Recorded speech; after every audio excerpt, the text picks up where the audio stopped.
Nora, what are your key concerns about enforcing anti-corruption laws in Germany right now, and how do they differ from the last 10 years? For example, your recent role as prosecutor, one of the joint prosecutors for the Siemens case.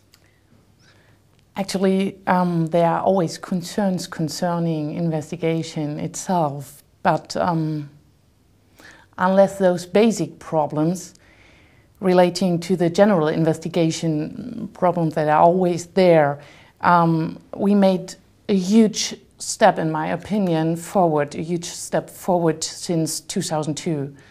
And that is especially in the investigation of foreign bribery. Not only in the investigation of bribery, I think that's something where Germany was always very profound of, but in the foreign bribery cases.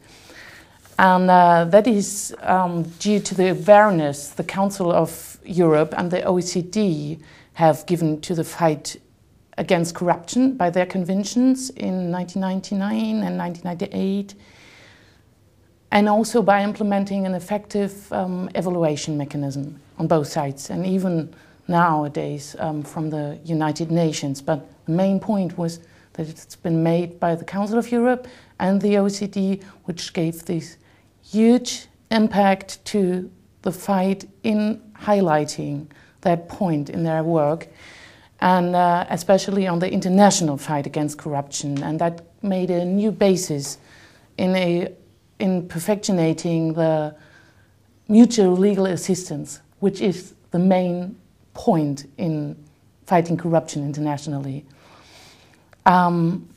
This and the international agreement on the same principles in the law of the signing countries led lately to big cases like the so-called Siemens case, and it changed the law in Germany too. We got the Act on International Bribery, and that highlighted the fact that corruption will be fought in public, and that made a public awareness where the whistleblower himself has got the feeling that he can go out and talk to people and will not be isolated afterwards. And that was also due to a huge change in the companies after the conventions and after the big cases that made those public awareness, that led to the companies going back and referring back to the traditional honorable tradesman. And the idea of that, and that it is not only necessary to be honorable in your own country, but to carry it if you are going into another country, to carry it out in the world, especially if you're an international business based in the UK, based in Germany, based wherever the principles are written down. And that is, in my view, the main change that has been made. And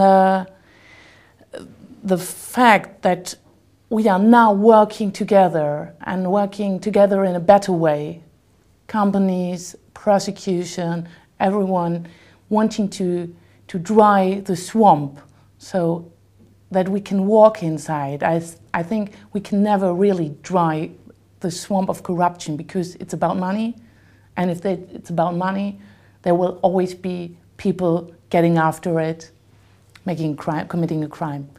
But lately, I think we really reached the point that we leveled the water in this swamp, that we actually now, that our investigators can walk inside it, and I think that's a really main goal. Thank you. Okay. The emerging market seems to be an area of key focus at the moment. So if I could ask you, those multinational companies that operate in emerging markets, if you could ask them to do one thing, what would that be? I think that would be exactly what I've referred to keep their ethic principles when they are crossing the border to another country, and not to take them off like clothes because they are as like when they are going on holidays. So I think that's really the main point, and to stick to the transparency. I think this is already something the companies are trying to do, and just keep going. That's it. Thank you very much.